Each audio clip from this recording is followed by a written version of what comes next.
in your life.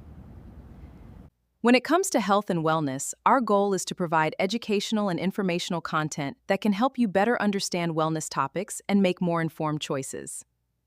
Wodars does not provide medical advice, diagnosis, or treatment. Our content is for educational purposes. Individual health concerns, please consult a qualified healthcare professional.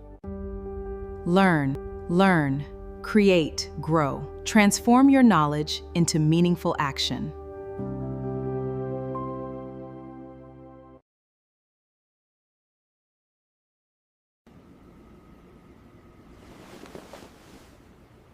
You may think you're resting, but are you actually recovering?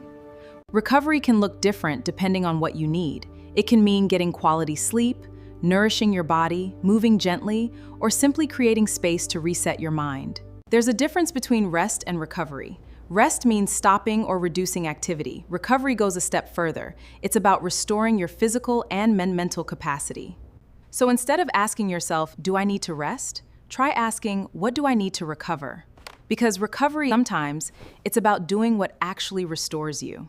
Remember, rest gives you a pause. Recovery helps you rebuild your capacity. So today, don't just ask yourself if you need a break. Ask yourself what to feel restored. Thanks for being here. Keep learning, keep growing, and take what you learn into meaningful action. Follow Wodars for more.